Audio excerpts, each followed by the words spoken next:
everyone, and welcome to another episode of 1923 Main Street. Home of the Disney Travel Podcast with the latest Disney travel news. We are your hosts. I am Mike Bellabradic. And I'm Amelia Bellabradic. And today, Disneyland has just upped its game when it comes to park food, and they are secretly moving along with what could be a third park. Yes, lots of news this week, and interestingly, following up on all the chatter about what came out of Destination D23 and is Walt Disney World getting a new park, or what they said this year was different than last year, so who knows how much of what Destination D23 says can really be trusted. In fact, some people are saying, why do they even bother doing this blue sky stuff, right? Because we're doing Encanto and Magic Kingdom. No, wait a minute, now we're doing Encanto and Animal Kingdom. Let me tell you what they're doing. They are testing public approval. They're going to tell you, we're doing Encanto and Magic Kingdom. Everyone's like, ooh, why Magic Kingdom? Disney's like, well, Animal Kingdom, actually. And then if people like it, then great, let's move ahead. That's my theory. Well, while the theory and everything was going on, Disneyland has been sort of quietly moving ahead with what I think a lot of people forgot about. Disneyland Forward project is a third park finally coming. And all the news this week from a couple of California news outlets pointed to this is moving forward. We're getting very close to becoming official now. It looks like a third park's coming. Will it be Arendelle? Will it be Zootopia? Will it be Rapunzel's Corona or a combination of them? What is happening at Disneyland Resort? Well, maybe this was Disney's plan all along. They are very magical. They distract us over here with Disney World this and Disney World that, and then suddenly, bam, Disneyland's all up and ready to go.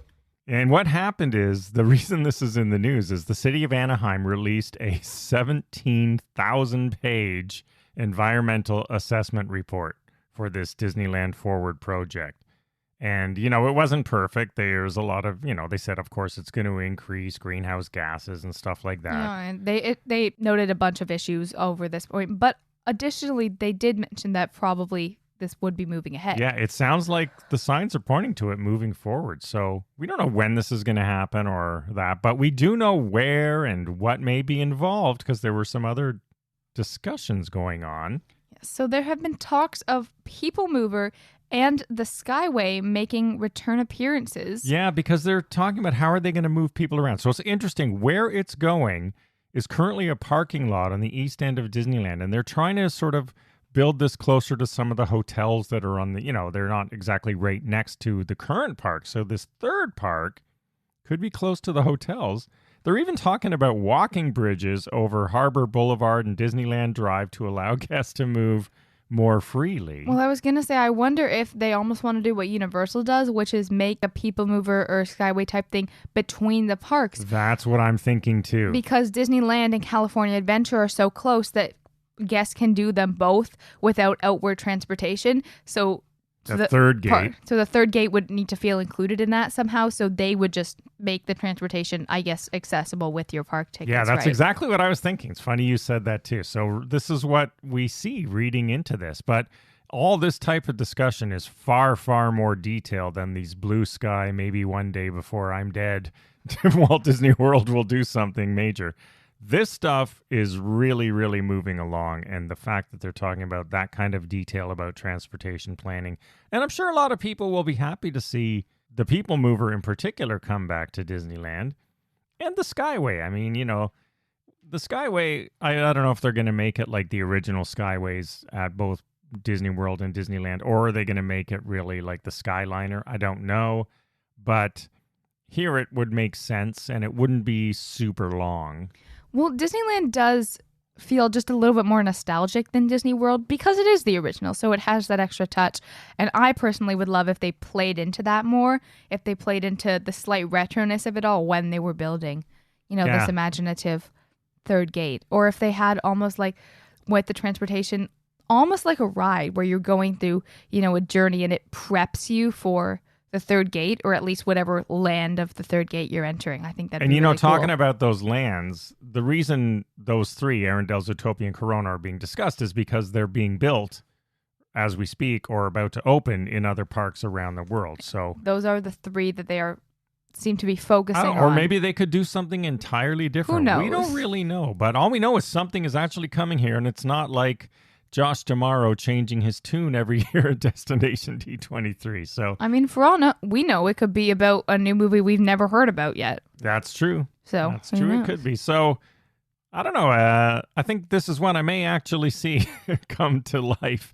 And they're not even using new land. They're using land they already own. You know what was interesting? When you look at the plan for this, it's really, really close to some people's houses. And the report specifically outlined it has to follow the 200 to 300 feet from the nearest home. Now, that's pretty close. I was like, that's not that far. Would you want Disneyland backing onto your house? No. Yeah, I know. And I love Disneyland. As much as we love Disney parks, there's going to be a lot of homes that could throw a, golf ball into the park. 200 to 300 feet. Yeah. I mean, that's like less than 100 meters. Yeah, that's the town. That's Anaheim's rule. And that is not when very you look, far. yeah, the artist rendering, the houses are, it's like there's a noise wall, and then boom, homes. So, yeah, just for context, Usain Bolt could run from that house to Disneyland in 10 seconds. Yeah, so just we'll for everyone for context. We'll see when you're going to build a ladder from your backyard and like hop over into the park. Yeah, it would take the average the person like 30 seconds to get there. Or they'll have to have beautiful, wire on the top. Just it'll look like a prison. I don't know, but it's going to be, this is a challenge for Imagineers because they don't have the kind of room that Disney World has, which is why Walt Disney wanted to buy so much space. So now they're literally butting up against a subdivision. How are they going to manage that? They can't just use berms. They don't have a lot of room. Buy the subdivision and make it Golden Oaks Part 2. Yeah, where people will knowingly want to be next to a Disney park. So that's what's happening. And more news from Disneyland on the food front. 3 restaurants have new food items, and what's not only new food items, but new drink items. And not only new non-alcoholic drinks, but drinks. Alcoholic drinks, which made me think of your friend. Poor Kevin Jonas. Poor Kevin Jonas, who went on a bit of a rant about Disneyland Park serving alcohol. He is not going to like this. So, Mr. Jonas, this one is not for you. You are not going to be happy with this. 3 restaurants now. Let's talk about the new food items. These do not necessarily replace things you love, but these are new food items. Let's start with River Belle Terrace, which I have not ever eaten at.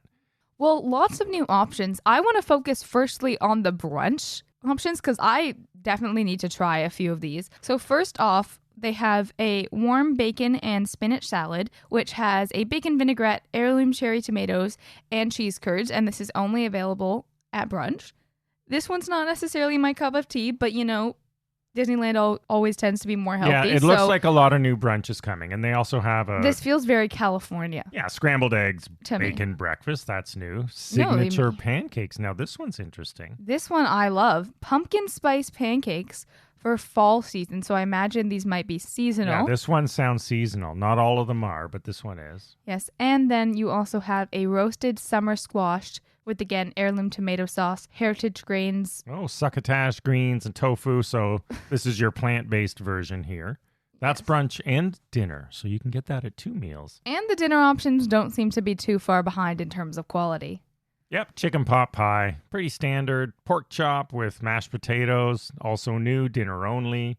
Blackened fish with tartar sauce. So, some good general new items, but here's my favorite. Interesting one, and I'm sort of torn. Barbecue brisket burnt ends, which I love, but it's barbecue brisket burnt ends pasta. Ooh. You might love that. I'll try that. You can eat all of the, healthy topping Yeah, it's stuff. pappardelle pasta with caramelized onions, wild mushrooms, and that's a dinner one. So if I were to go to River Belle Terrace, which, by the way, is in Frontierland, not too far from Tarzan's treehouse, has a good riverfront view, so I may now go and try this brisket pasta.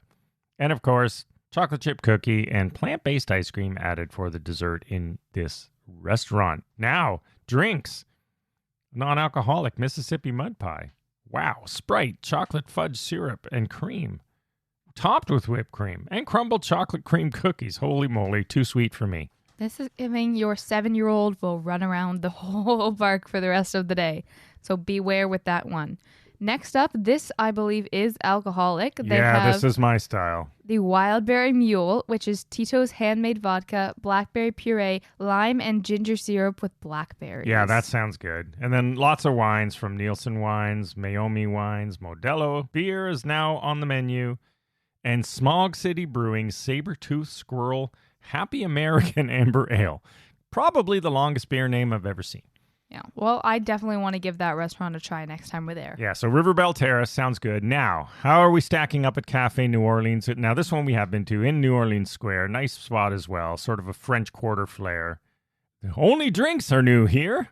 Yes, and surely a lot of them. We have some Bayou Punch, which is non-alcoholic. It's just some Minute Maid lemonade, zero sugar, orange juice, strawberry puree, blackberry syrup, and an alligator-shaped gummy for your little ones. Yep, they now have a Hurricane, and then they have some new wines from McBride Sisters, a Chardonnay, Mirasu Wines, Pinot Noir, and then a couple of new beers from Carl Strauss and Sierra Nevada.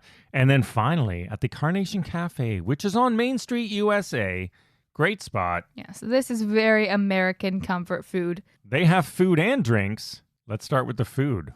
First up, they have a veggie skillet, which is 3 cheese eggs, breakfast potatoes, onions, mushrooms, peppers, spinach topped with cheese, and fresh tomato garnish, which is only available until November 9th.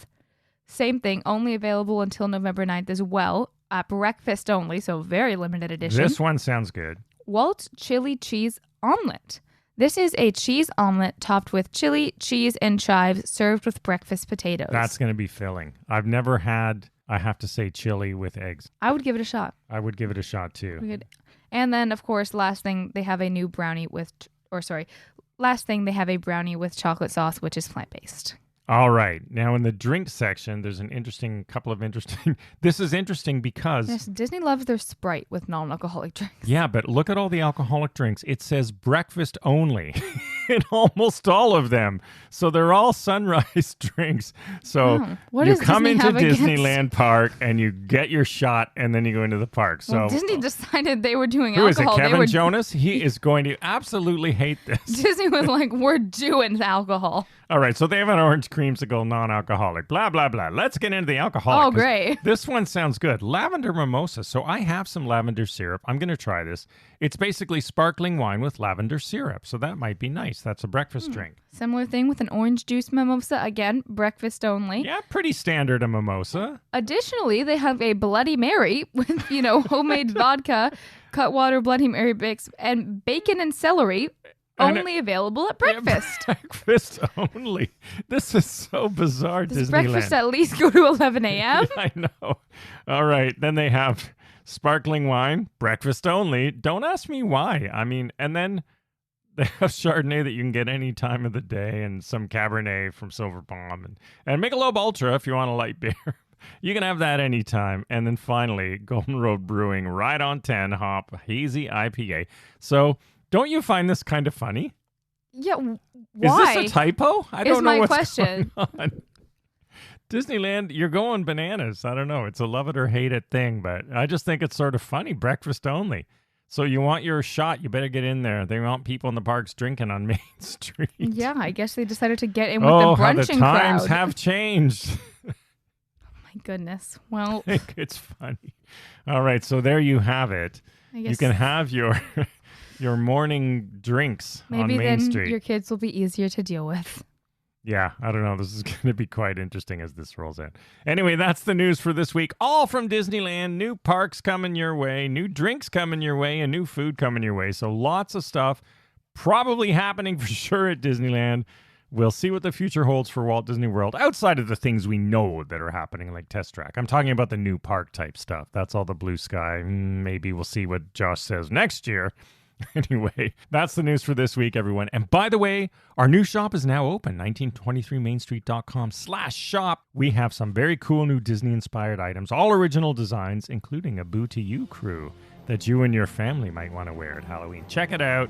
Helps to support the show. Thanks for listening. Follow along on social media at 1923 Main Street, and we'll see you again next week. Have a magical day. Bye-bye.